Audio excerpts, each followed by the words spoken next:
Coucou tout le monde, je suis très contente de vous retrouver pour une nouvelle vidéo. Cette vidéo a pour but de vous replonger dans l'atmosphère mystique et terrifiante de l'époque. Alors je vous retrouve tout de suite dans une toute autre ambiance. Près de Boston, dans le Massachusetts, en 1692, se passa de terribles événements. Beaucoup de femmes ont été accusées de sorcellerie, qui à cette époque était le pire des péchés. La chasse aux sorcières commence. Tout débute donc à Salem en 1692. Le révérend Samuel Parris, qui était autrefois négociant aux Indes occidentales, s'était installé dans la petite ville de Salem avec sa femme, sa fille Elizabeth Parris, âgée de 9 ans, sa nièce Abigail William, qui avait alors 11 ans, et leurs 2 serviteurs, John et Tituba, esclaves noirs amenés des Caraïbes par le pasteur Samuel Parris. Tituba, dont les origines restent incertaines, connaissait les rites magiques des Antilles, et elle racontait à des récits vaudous de son pays et prédit l'avenir à 2 fillettes. Selon la légende, dans la cuisine du presbytère, Tituba initia les fillettes au vaudou au cours de l'hiver 1691-1692. Tituba prédisait parfois l'avenir aux jeunes filles en se servant d'une boule de cristal improvisée, faite d'un blanc d'œuf et d'un miroir. Elle répondait aux questions que lui posaient ces demoiselles, qui portaient généralement sur le nom ou la profession de leurs futurs époux, ce qui les amusait follement. Mais un jour, lors d'une séance, Abigail crut apercevoir la représentation spectrale d'un cercueil dans la boule de cristal improvisée, et les 2 petites filles de la maison en furent terrifiées. Elle savait que la divination était considérée comme un péché, et ce cercueil ne pouvait signifier qu'une seule chose, elles étaient damnées. En janvier 1692, Elizabeth et Abigail se mirent brusquement à se comporter d'une façon les plus étranges.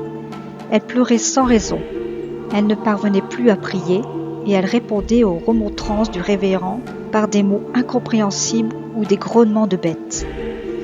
Puis, très vite, de nouveaux symptômes apparurent. Elles étaient en proie à des crises qui furent décrites comme étant au-delà de la puissance de crise épilepsie ou de maladies naturelles par le révérend John Hall. Suivant le récit du révérend Dwad Lasson, qui fut lui aussi témoin de leur transe, elles criaient, elles jetaient des objets à travers la pièce, elles poussaient des cris incongrus, elles rampaient sous les meubles et leur corps se crispait en des positions particulières. Les petites filles se plaignaient aussi d'être pincées et piquées par des épingles, mais aucune marque sur leur peau ne fut jamais révélée. Puis le fléau s'étendit et de nouvelles jeunes filles du village se mirent à présenter des symptômes similaires. L'épidémie était telle que lorsque le révérend Lasson prêcha dans la salle de réunion de Salem, il fut interrompu à plusieurs reprises par des crises très affligées. Comme les médecins consultés ne parvenaient pas à identifier la source du mal, l'un d'eux en conclut une possession démoniaque. Au cours du mois de février, peu de temps après qu'aient commencé les afflictions, Mary Sibley, qui était la tante de Mary Walcott, l'une des jeunes affligées, demanda alors à John Injun de préparer un gâteau de sorcière en utilisant la magie blanche traditionnelle anglaise, afin de découvrir l'identité de la sorcière. Le gâteau, fabriqué à partir de farine de seigle et de l'urine des jeunes filles ensorcelées, fut ensuite donné à manger à un chien. Selon les croyances populaires anglaises, la sorcière aurait dû être blessée car les particules invisibles qu'elles avaient envoyées pour maudire ses victimes se retrouvaient dans leurs urines. Et quand le chien avait mangé le gâteau, la sorcière aurait dû crier de douleur, ce qui aurait permis de l'identifier. Bien évidemment, nul cri de douleur ne se fit entendre ce jour-là. Le révérend Samuel Parris et les notables de la ville pressèrent les jeunes filles de leur livrer le nom de la personne qui les avait ensorcelées. Au cours de l'une de ces crises, Elizabeth Parris affirma que Tituba était responsable de son état. Et les autres jeunes filles disent la même chose. Il y avait aussi, selon elle, 2 autres sorcières. Et elles citèrent les noms de 2 vieilles femmes qui étaient quelque peu exclues de la communauté, Sarah Good et Sarah Osborne. Sarah Good était la jeune fille d'une aubergiste française qui s'était suicidée alors qu'elle n'était encore qu'une adolescente. C'était une vagabonde qui n'allait pas à l'église et qui vivait de mendicité. De plus, lorsqu'on lui donnait de la nourriture, elle murmurait des mots incompréhensibles. Quant à Sarah Osborne, que l'on voyait rarement à la messe, on lui reprochait d'avoir spolié ses enfants en offrant à son nouvel époux l'argent qui leur revenait après la mort de leur père. Le 29 février 1692, les 3 femmes furent arrêtées et dès le lendemain, 2 magistrats arrivèrent en ville.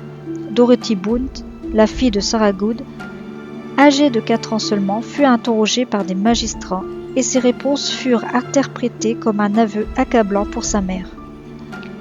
Lors de la comparution, Sarah Good nia avoir des connaissances en magie, mais l'une des jeunes filles affligées fut brusquement prise de convulsions, et les autres suivirent son exemple.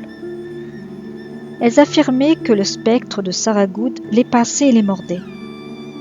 Une des femmes assistant à la scène se leva alors et éclata de rire devant une telle comédie. Lorsque le calme fut revenu, Sarah Osborne fut invitée à comparaître à son tour, et lorsqu'elle réfuta à son tour les accusations portées contre elle, les jeunes filles recommencèrent à se tortiller. Puis ce fut au tour de Tituba. Lorsqu'elle pénétra dans la salle, les jeunes filles s'agitèrent de plus belle. On demanda à Tituba si elle avait déjà vu le diable et elle répondit « Le diable m'a visité et m'a demandé de le servir ». Puis elle décrivit à la cour les sabbats auxquels elle participait et elle affirma que d'autres personnes se livraient elles aussi à ces pratiques. Les 3 femmes furent officiellement accusées de sorcellerie et incarcérées le 1er mars 1692. Le 7 mars, elles furent toutes les 3 envoyées à la prison de Boston afin d'y être interrogées. Malgré les prières de la communauté de Salem, les troubles des jeunes filles persistaient.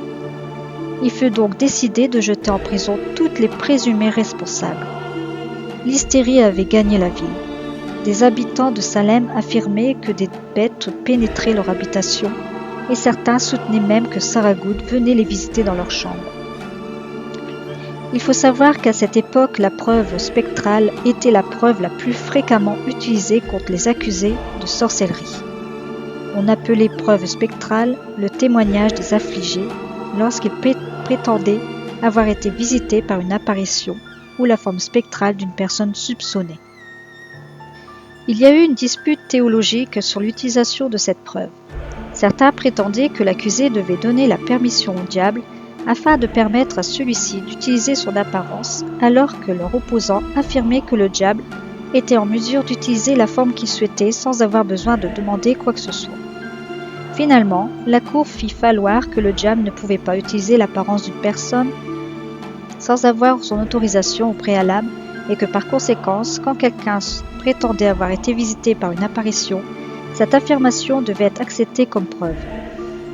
De ce fait, lorsqu'un témoin disait avoir reçu la visite spectrale d'une personne, l'on jugeait cette personne complice du démon sans l'ombre d'un doute. Dès lors, les arrestations se succédèrent.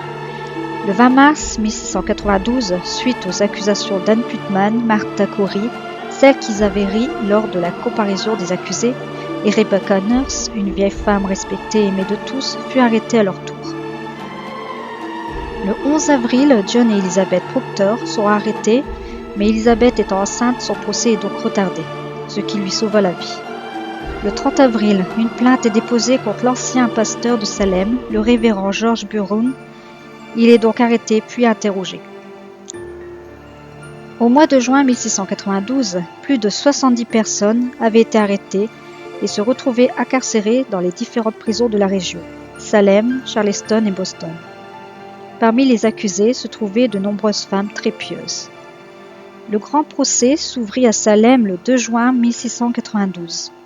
Durant les mois d'été, la cour tenait session une fois par mois. Parmi tous les accusés, seule une femme fut relâchée après que ses accusatrices se soient rétractées. De nombreux autres avouèrent avoir pâtissé avec le diable, espérant ainsi sauver leur vie, mais ce fut en vain, et certaines moururent en prison sans même avoir été jugées. C'est le cas de Sarah Osborne, Lydia Dustin et Anne Forrester qui sont mortes en prison le 10 mai. Le 10 juin, la première victime, Bridget Bishop de Salem, arrêtée le 19 avril et conduite sur la crête de Gallowhill pour y être pendue.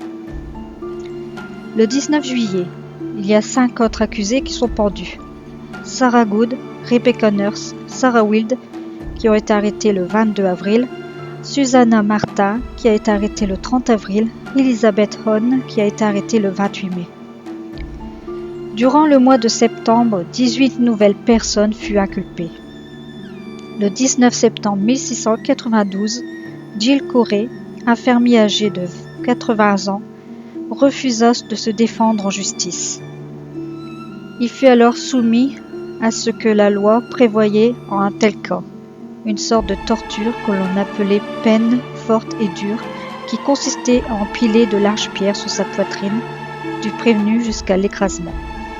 Après 3 jours d'atroces douleurs, le vieillard mourut en persistant dans son refus. Le 22 septembre 1692, 8 nouveaux accusés furent exécutés et un sursis fut accordé à Dorcas Orr, l'un des condamnés qui avoua être un sorcier, ainsi qu'Abigail Falker, qui était enceinte. Dès son retour de la guerre, où il se battait contre les Indiens, le gouverneur royal du Massachusetts, Sir William Phillips, reprit les choses en main. Effrayé par le nombre d'accusés et d'exécutions, il se mit officiellement à terme à la procédure le 12 octobre 1692. Il faut signaler que sa propre femme se trouvait elle aussi sur le banc des accusés. En janvier 1693, un nouveau procès fut ouvert afin de juger les accusés qui croupissaient encore en cellule. À part 3 d'entre eux, tous furent reconnus non coupables et libérés. Le gouverneur Fils pardonna aux condamnés, sauvant ainsi leur vie. Durant l'année 1692, plus de 200 personnes furent accusées de sorcellerie. Une trentaine fut exécutée et d'autres périrent en prison. Les 2 fillettes avouèrent par la suite qu'elles avaient fait ça pour se divertir et qu'elles s'étaient bien amusées. Le révérend Samuel Parris fut considéré comme le principal responsable de ces tragiques événements et après avoir fait des excuses publiques en 1694, il quitta Salem en 1697. En 1711, on verse une indemnité aux victimes et aux familles. Ainsi se termine la terrible histoire des sorcières de Salem. La ville est donc surnommée The Witch City et un musée fut créé dans le pays, Salem Witch Museum. Voilà, la vidéo est terminée. J'espère que cette vidéo n'aura pas été trop longue et que le fait de pouvoir se projeter dans le temps vous aura plu. Je vous fais de gros bisous et je vous dis à bientôt.